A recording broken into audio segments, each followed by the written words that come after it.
நீங்கள் பார்த்து கொண்டிருப்பது உங்கள் ஜாஷுவா டிவி. சகல ஜனங்களுக்கும் நற்செய்தி. கர்த்தரும் உலக இரட்சகருமாகிய கிறிஸ்து இயேசுவின் நாமத்தினாலே ஜோஷுவா டிவி நேயர்களை மறுபடியும் சந்திப்பதிலே ரொம்பவே மகிழ்ச்சி. மறுபடியுமாக நாம் சற்று நேரம் தியானத்திற்கு எடுத்துக்கொண்ட வேத பகுதி எபிரேயர்களின் நிருபத்தில் 10வது அதிகாரத்தில் 25வது வசனத்தில் உள்ள சம்பவத்தை நாம் வாசிக்க போகிறோம், தியானிக்க போகிறோம். அதற்கு முன்பதாக நாம் கொஞ்ச நேரம் ஜெபம் பண்ணலாம். நம்முடைய தேவனாகிய கர்த்தரை நோக்கி நாம் பார்ப்போம். அவர்கள் அவரை நோக்கி பார்த்து பிரகாசம் அடைந்தார்கள் அப்படின்னு சொல்லி நம்ம வேதத்தில் வாசிக்கிறோம். புகலிடமே என் மறைவிடமே என் கேடகமே, நீர் எனக்கு போதுமே என் ஆயுள் முழுவதுமே, நீர் எனக்கு போதுமே என் ஆயுள் முழுவதுமே, மகிழ்ச்சியாகிய இயேசுவே என் புகழ்ச்சி எல்லாம் நீர்தானையா, என் புகழ்ச்சி எல்லாம் நீர்தானையா. நீ எப்படி சொல்லலாமா? புகலிடமே, என் மறைவிடமே, என் கேடகமே, என் புகழ்ச்சியே, என் மகிழ்ச்சியே, நீ சொல்லிக்கிட்டே இருக்கலாமா? ஜெபம் பண்ணும்போது கர்த்தருடைய நாமத்தை சொல்லுங்க, கர்த்தருடைய கரத்தின் நன்மையை சொல்லுங்க, உங்களுக்கு அவர் பாராட்டின கிருபையை சொல்லுங்க. அது கர்த்தருக்கு பிரியமா இருக்கும். ஜெபம் பண்ணும்போது இப்படியாக கர்த்தருடைய நாமத்தையும் அவர் செயல்களையும் சொல்லிக்கிட்டே இருக்கணும். இன்னும் உமது அன்பை எப்படி புகழுவது, சேர்ந்து சொல்லுங்க அப்படி. இன்னும் உமது அன்பை எப்படி புகழுவது, 1000 நாவுகள் இருந்தாலும் அது போதாது.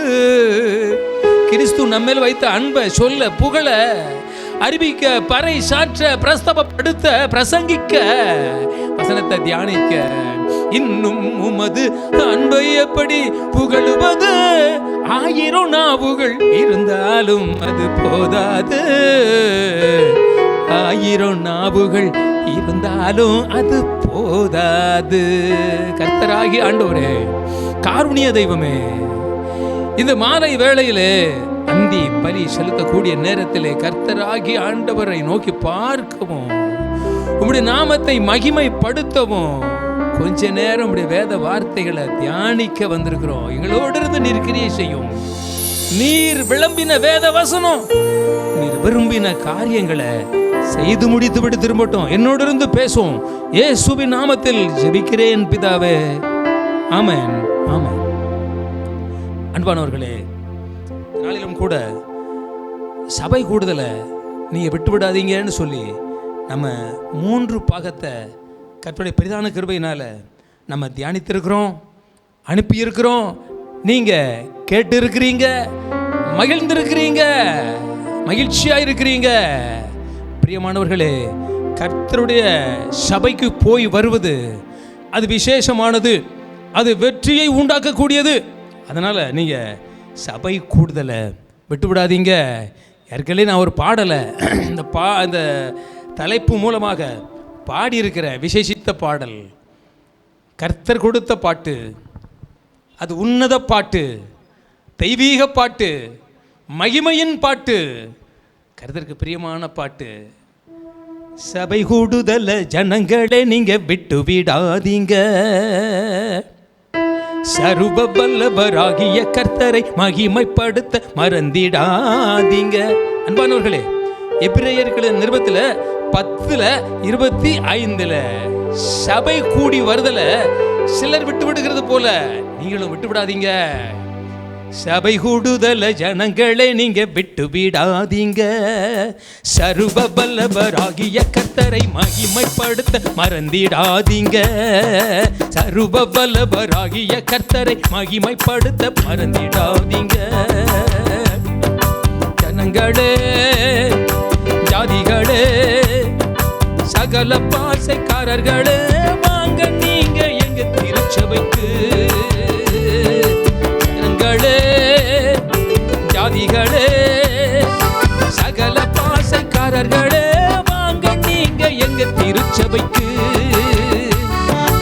அவசியமா வேண்டும் நீங்க எங்க இயேசுவுக்கு.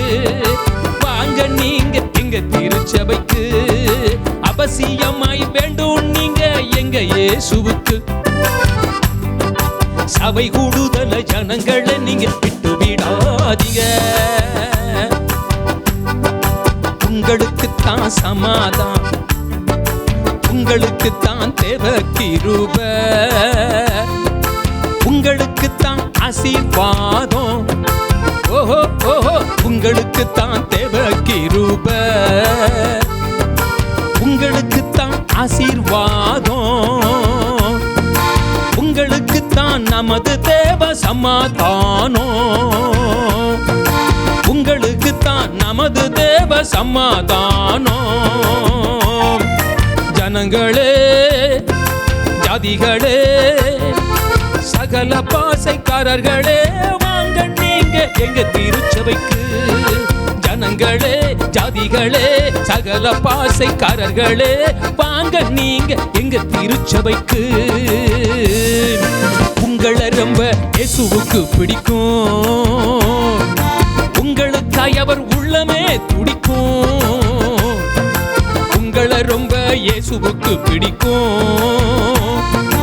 உங்களுக்காய் அவர் உள்ளமே துடிக்கும். உங்களை அந்த பரலோகமே எதிர்பார்க்கும், உங்களை அந்த பரலோகமே எதிர்பார்க்கும்.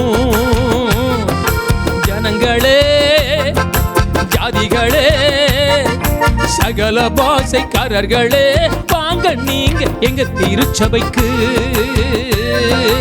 அவசியமாய் வேண்டும் நீங்க எங்க இயேசுவுக்கு. இரண்டு இடம் அழைக்குது நம்மை, ஒரு இடத்திற்கு கட்டாயம் போவோம். இரண்டு இடம் அழைக்குது நம்மை, ஒரு இடத்திற்கு கட்டாயம் போவோம்.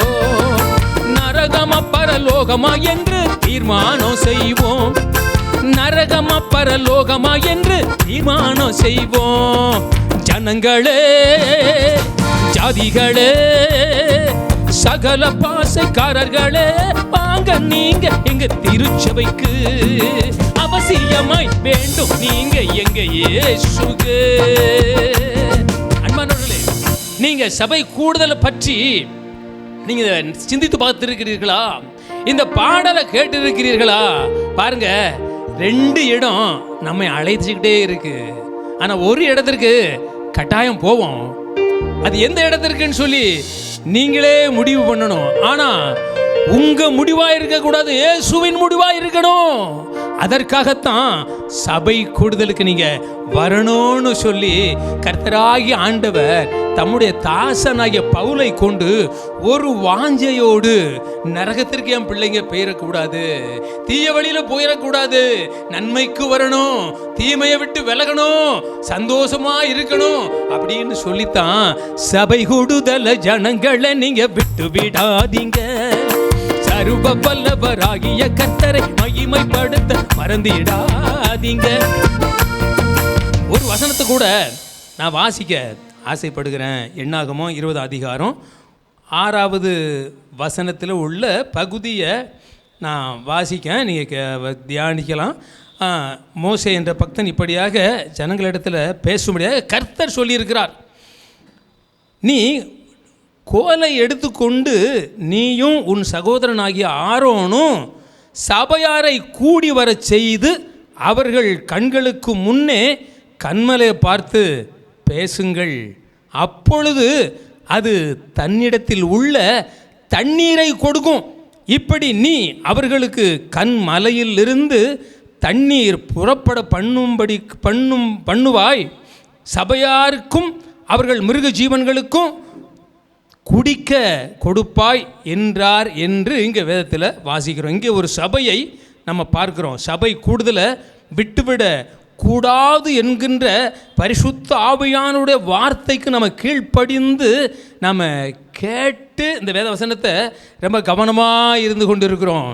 அதனால் பிரியமானவர்களே, இங்கே மோசே என்ற பக்தனிடத்தில் கர்த்தராகிய ஆண்டவர் ஒரு யோசனை சொல்லுகிறாரு. இங்கே முதல் தலைப்பு வசனத்தில் 20வது அதிகாரத்தில் எண்ணாகமம் 20 நான் வாசிக்கிறேன். இஸ்ரவேல் புத்திரர் சபையார் எல்லாரும் 1ஆம் மாதத்தில் சீன் வனாந்தரத்திலே சேர்ந்து ஜனங்கள் காதேசில் தங்கியிருக்கையில் மிரியாம் மரணமடைந்து அங்கே அடக்கம் பண்ணப்பட்டாள். ஜனங்களுக்கு தண்ணீர் இல்லாதிருந்தது. பாருங்க, ஜனங்களுக்கு தண்ணீர் இல்லாதிருந்தது. இஸ்ரவேல் புத்திரர் இஸ்ரவேல் சபையார் எல்லாரும் 1ஆம் மாதத்தில் சீன் வனாந்தரத்தில் சேர்ந்து காதேஸ் என்ற இடத்துல தங்கி இருக்கும் போது மிரியாம் என்ற மோசேயின் சகோதரி மரணம் அடைந்ததுனால அவர்களுக்கு தண்ணீர் இல்லை. பிரியமானவர்கள், பழக்க வழக்கத்திற்கு தண்ணீர் இல்லை. ஏன்னா ஒரு மனுஷிக்கு, ஒரு குடும்பத்திற்கு, ஒரு சமுதாயத்திற்கு, ஒரு கிராமத்திற்கு, பட்டணத்திற்கு, தேசத்திற்கு தண்ணீர் முக்கியம். அதனால் தண்ணீர் இல்லாத ஒரு நிலையாக இருக்கும்போது தான் இங்கே வாக்குவாதம் உண்டாகிறது. ஜனங்கள் எல்லாரும் அதற்கு அடுத்து வாசித்து பார்க்கையில் மோசேயோடு ஜனங்கள் வாக்குவாதம் பண்ணினாங்க. எங்களுக்கு தண்ணீர் இல்லை, குடிக்க தண்ணீர் இல்லை, பழக்கத்திற்கு தண்ணீர் இல்லை, கால் கழுவுவதற்கு தண்ணீர் இல்லை, குளிப்பதற்கு தண்ணீர் இல்லை.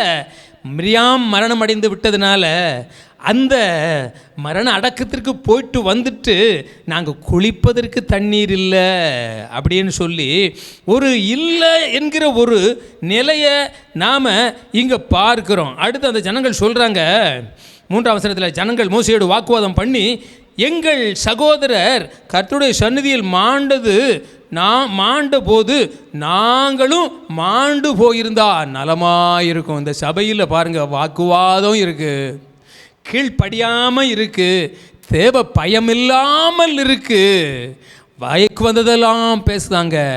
நல்ல ஒரு வாக்கை கொடுத்து கர்த்தர் பாலும் தேனும் ஓடுகின்ற கானான் தேசத்திற்கு அவர் அழைத்து கொண்டு போகின்ற போது இவங்க இப்படியாக வாக்குவாதம் பண்ணுகின்றாங்க. இப்படி வாக்குவாதம் பண்ணிக்கிட்டு இருக்கும்போது மறுபடியும் சொல்கிறாங்க, நாங்களும் எங்கள் மிருகங்களும் இங்கே சாகும்படி நீங்கள் கர்த்தரின் சபையை இந்த வனாந்தரத்திலே கொண்டு வந்தது என்ன? பாருங்க, இந்த சபையை, எங்கள் மிருக ஜீவன்களை, நாங்களை, எங்கள் சொந்த பந்தத்தை நாங்கள் சாகும்படி, இந்த சபை முழுவதையும் சாகும்படி இந்த வனாந்தரத்திற்கு கொண்டு வந்தது என்ன? அடுத்து பாருங்க, விதைப்பும் இல்லை, அத்தி மரமும் இல்லை, மிருகங்களும் திராட்சை செடியும் மாதுளம் செடியும் குடிக்க தண்ணீரும் இல்லை இல்லைன்னே சொல்லிட்டு இருக்காங்க. விதைப்பு இல்லாத வனாந்தரத்தில் நாங்கள் குடியிருக்கிறோம், மாதுளம் செடி இல்லாத வனாந்தரத்தில் நாங்கள் குடியிருக்கிறோம். உபாகம புஸ்தகத்தில் 1வது 2வது அதிகாரம்னு நினைக்கிறேன், அதில் உன் தேவனாகிய கர்த்தர் உன் கை கிரியைகளில் எல்லாம் உன்னை ஆசீர்வதித்து வருகிறார். இந்த வனாந்தர வழியாய் நீ நடந்து வருவதை நீ அவர் அறிவார். இந்த 40 ஆண்டு காலமும் உன் தேவனாகிய கர்த்தர் உன்னோடு கூட இருக்கிறதுனால உனக்கு ஒன்றுமே குறைவுபடல. உன் தேவனாகிய கர்த்தர் உன்னோடு கூட இருக்கிறார், உன் கை கிரியைகளை ஆசீர்வதித்து வருகிறார். ஏன் கவலைப்படுத? ஏன் குறை கூறுகிற? ஏன் வாக்குவாதம் பண்ணுகிற? மூப்பர்களோடு, பிரதான ஆசாரியர்களோடு, குருமார்களோடு, உபதேசிகளோடு ஏன் குறைகளை, குற்றங்களை கண்டுபிடித்து சமாதான குறையோடு வாழ்ந்து கொண்டு இருக்கிறீங்க? பிரியமானவர்களே, நம்முடைய திருச்சபை மிகவும் மிகவும் மேன்மையான திருச்சபை. நம்ம திருச்சபையை பற்றி பாருங்க, அதில் உள்ள ஆராதனை முறைமைகள், பாடல்கள், பரிசுத்தவான்களுடைய பாடல்கள், இவைகளெல்லாம் எவ்வளவு மேன்மையானது. ஆனால் அவைகளெல்லாம் நீங்கள் பரிசுத்தவான்கள், முன்னோர்கள், மிஷனரிகள், இவர்கள் எல்லாரும் நமக்காக கிறிஸ்துவின் ஊழியத்தை செய்து கிறிஸ்துவை நமக்கு அறிவித்து இந்த சபையை கிறிஸ்துவின் இரத்தத்தால், கிறிஸ்துவின் நாமத்தால் சம்பாதித்து வைத்திருக்கிறாங்க. நமக்குள்ள வாக்குவாதம் வேண்டாம், நமக்குள்ள பொறாமை வேண்டாம், குறை வேண்டாம். கர்த்தர் நடத்தி வந்த நன்மையை நினைச்சு பாருங்க. கர்த்தர் உன்னை நித்தமும் நடத்துகிறத பாருங்க. உங்களை கர்த்தர் வறட்சி காலத்தில், பஞ்ச காலத்தில் உங்களை போஷிக்கிறத நினைத்து பாருங்க. என் ஆத்துமாவே கர்த்தரை ஸ்தோத்தரி, அவர் செய்த சகல உபகாரங்களையும் நீ மறக்காத. நிறைவை மாத்திரம் வாங்கி சந்தோஷப்படுறதை பார்க்கலாம், குறைவையும் நாம் அதில் குறைவிலும் பங்கெடுக்கும் போது தான் கிறிஸ்து கூட நம்ம வாழுகிறோம். இந்த திருச்சபையில் அங்கத்தினராக இருக்கிறதற்கு ஒரு மகிமையாக இருக்கும், மேன்மையாக இருக்கும். குறைகளை சுட்டி காட்ட வேண்டாம். அப்படி உள்ள குறைகள் சொல்லுகிற சூழலில் தான் கர்த்தராகிய ஆண்டவர் அங்கே மோசையோடு ஆரோனோடு பேசுகிறாரு. உங்கள் கையில் இருக்கிற கோலை கொண்டு போங்க, கண்மலையை பார்த்து பேசுங்க, அது தன்னிடத்தில் உள்ள தண்ணீரை கொடுக்கும். கண்மலையை பார்த்து மோசே நீ பேசு, அது தன்னிடத்தில் உள்ள தண்ணீரை கொடுக்கும்.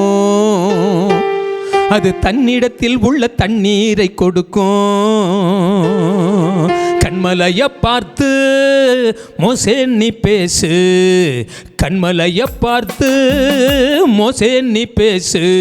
அது தன்னிடத்தில் உள்ள தண்ணீரை கொடுக்கும். உங்க தாகத்தை தீர்க்கிற ஜீவபானமாகும்.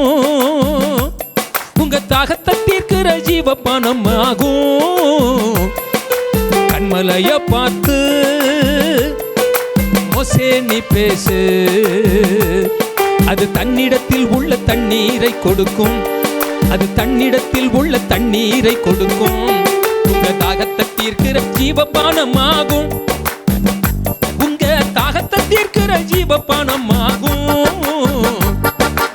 6ஆம் அதிகாரம் யோவான்ல சொல்றாரு, நான் வானத்திலிருந்து இறங்கி வந்த ஜீவாப்பம், என்னிடத்தில் வருகிறவன் பசி அடைய மாட்டான், என்னிடத்தில் விசுவாசமா இருக்கிறவன் ஒரு காலமும் தாகமடைய மாட்டான்னு சொல்லி இயேசு சொன்னாரு. ஜீவ தண்ணீர் ஊற்று நான் தான் அப்படின்னு சொன்னாரு. கர்த்தராகிய நான் சொல்லுவதை நீ செய், எப்போதுமே என்னுடைய வார்த்தை எப்போதுமே மெய். கர்த்தராகிய நான் சொல்லுவதை நீ செய், என்னுடைய வார்த்தை எப்போதுமே மெய். இந்த உண்மையை இந்த உலகம் அறியணும், அதற்காக நீங்க என்னை அறிவிக்கணும். கண்மலையை பார்த்து மோசே நீ பேசு. மோசே யாருனும் கண்மலையை பார்த்து பேச போனவங்க இந்த கலகக்காரர்களுக்கு நாங்க தண்ணீரா கொடுக்கணும்னு சொல்லி அந்த கற்பாறைய கண்மலைய கர்த்தர் சொன்னது பேச சொன்னாரு. ஆனா கண்மலையை அடிச்சாங்க, அதுல இருந்து தண்ணீர் வந்தது. ஜனங்கள் குடித்தாங்க, குளிச்சாங்க, மகிழ்ந்தாங்க. வனாந்தரம் மகிழ்ந்து, வனாந்தரமும் வறண்ட நிலமும் மகிழ்ந்து கடுவெளி கழித்து புஷ்பத்தை போல செழிக்கும் அப்படின்னு சொல்லி ஏசாயா தீர்க்க தரிசன ஆகமத்தில் நாம் வாசிக்கிறோம். அதை மாதிரி இங்கே இவங்க குடிக்க தண்ணி இல்லைன்னாங்க, விதைப்பு இல்லைன்னாங்க, திராட்சை தோட்டம் இல்லைன்னாங்க, மாதுளம் தோட்டம் இல்லைன்னு சொன்னாங்க. அதெல்லாம் மறந்துட்டு கண்மலையில் இருந்து தண்ணீர் வந்த உடனே மகிழ்ந்தாங்க. சபையில் உள்ளவர்களே, திருச்சபைக்கு கூடி வருகிறவர்களே, உங்களை மகிழ்ச்சியாக்குகிற கர்த்தர், உங்களை திருப்தியாக்குகிற கர்த்தர் இன்றைக்கு உங்களோடு பேசி கொண்டிருக்கின்றார். நீங்க ஒருவேளை குறை கூறிக்கொண்டே இருக்கலாம். என்கிட்ட குறைதான் இருக்கிறது, நான் நிறைவே என்னைக்கு பார்க்க போகிறேன். அந்த நகோமி சொன்னது போல, என்ன நகோமி என்று அழைக்காதங்க, மாறா என்று சொல்லி அழைங்க. நான் கசப்பு நிறைந்தவளா இருக்க, அந்த மோரியா அந்த புறஜாதியாருடைய தேசத்திற்கு நிறைவு உள்ளவளா போனேன், ஆனால் குறைவு உள்ளவளா வந்துட்டேன் அப்படின்னு சொல்லி அந்த நகோமியை போல ஒருவேளை நீங்கள் மனம் கசந்து போய் இருக்கிறீர்களோ, அன்னாளை போல அழுது கொண்டே இருக்கின்றீர்களோ, ஒருவேளை சாராளை போல அழுது கொண்டே இருக்கிறீர்களோ, குழந்தை இல்லை என்று இருக்கின்றீர்களோ, உங்கள் பாரத்தை, உங்கள் கவலைகளை, உங்கள் கண்ணீரை, உங்கள் நிந்தைகளை, நெருக்கங்களை தீர்க்கத்தான் இயேசு கிறிஸ்து கல்வாரி சிலுவையில் உங்களுக்காக எனக்காக ரத்தத்தை சிந்தினாரு. அவருடைய சரீரத்தை பிட்க கொடுத்தாரு. அவருடைய காயங்கள்ல வடிந்த ரத்தம் எப்படிப்பட்ட குறையையும் நீக்கும், எப்படிப்பட்ட நிந்தைகளையும் நீக்கும். அழகும் இல்லாம சௌந்தரியம் இல்லாம இயேசு உங்களுக்காக எனக்காக சிலுவையில் தொங்கினார். பார்த்தீர்களா? உங்க குறைகளை தீர்க்க, உங்க வாக்குவாதத்தை மாற்ற, உங்க கவலைகளை போக்க, உங்க நெருக்கத்தை நீக்க, துக்கத்தை மாற்ற, சந்தோஷத்தை கொடுக்க இயேசு கல்வாரி சிலுவையில் தம்மை ஒப்பு கொடுத்தார். ஒப்பு கொடுத்த இயேசுவை நீங்க பாருங்க, குறைகளெல்லாம் நீங்க வாழுங்க. ஒரு வசனத்தை கூட வாசித்துட்டு நம்ம இந்த பிரசங்கத்தை முடிக்க ஆசைப்படுகிறேன். வெளிப்படுத்தின விசேஷத்தில் 3வது அதிகாரத்தில் 2வது அதிகாரத்தில் 7வது வசனத்தில் இப்படியாக எழுதப்பட்டிருக்கு. ஆவியானவர் சபைகளுக்கு சொல்லுகிறதை காது உள்ளவன் கேட்க கடவன். ஜெயங்கொள்ளுகிறவன் எவனோ அவனுக்கு தேவனுடைய பரதீசின் மத்தியில் இருக்கிற ஜீவ விருட்சத்தின் கனியை புசிக்க கொடுப்பேன் என்று எழுது அப்படின்னு சொல்லி இங்கே எழுதப்பட்டிருக்கு. ஆவியானவர் சபைகளுக்கு சொல்லுகிறதை காது உள்ள ஒருவன் கேட்க கடவன். ஜெயங்கொள்ளுகிறவன் எவனோ, பாருங்க, காது உள்ளவன் கேட்க கடவன், ஜெயம் கொள்ளுகிறவன் எவனோ, பாருங்க, அவனுக்கு தேவனுடைய பரதீசின் மத்தியில் இருக்கிற ஜீவ விருட்சத்தின் கனியை புசிக்க கொடுப்பேன் என்று எழுது. பக்தனாகிய யோவானோடு பத்மு தீவில, பரிசுத்த யோவானோடு பத்மு தீவில, அன்பு சீசன் யோவானோடு பத்மு தீவில கர்த்தருடைய நாளில் ஆவிக்குள் ஆக்கப்பட்டு இப்படியாக சபை மக்களுக்காக திருச்சபையாராகிய நமக்கு எழுதி கொடுக்கப்பட்டிருக்கிறது. பாருங்க, காது உள்ளவன் கேட்க கடவன். நீங்கள் ஜெயிக்கணும் என்று கிறிஸ்து விரும்புகிறார். நான் உலகத்தை ஜெயித்தேன், நான் இந்த உலகத்தை அதில் உள்ளவைகளையும் ஜெயித்தேன், அதனால் நீங்களும் ஜெயிப்பீர்களானால் ஜெயம் கொள்ளுகிறவன் எவனோ அவனுக்கு தேவனுடைய பரதீசின் மத்தியில் இருக்கிற ஜீவ விருட்சத்தின் கனியை புசிக்க கொடுப்பேன் என்று எழுது.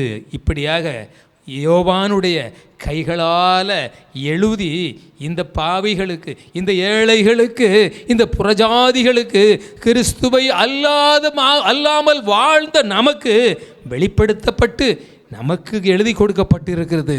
அதனால் சந்தோஷப்படுங்க. சபை கூடுதலை விட்டு விடாதீங்க. உங்களுக்கு ஒரு யுத்தம் இருக்கிறது. அந்த யுத்தத்தில் நீங்கள் ஜெயிக்கணும். ஏன்னா ஜெயம் கொள்ளுகிறவன் எவனோ அவனுக்கு தான் அந்த பரதேசில் இருக்கிற ஜீவ விருட்ச கனியை கிறிஸ்து கொடுப்பேன் என்று சொல்லியிருக்கிறார். அப்போ நம்ம ஜீவ விருட்ச கனியை புசிக்க போகிறோம். அதற்காகத்தான் சபை கூடுதல ஜனங்களை நீங்கள் விட்டு விடாதீங்க. சர்வ வல்லவராகிய கர்த்தரை மகிமைப்படுத்த மறந்திடாதீங்க. ஜனங்களே, ஜாதிகளே, சகல பாசைக்காரர்களே, வாங்க நீங்க எங்க திருச்சபைக்கு. 2 இடம் அழைக்குது நம்மை,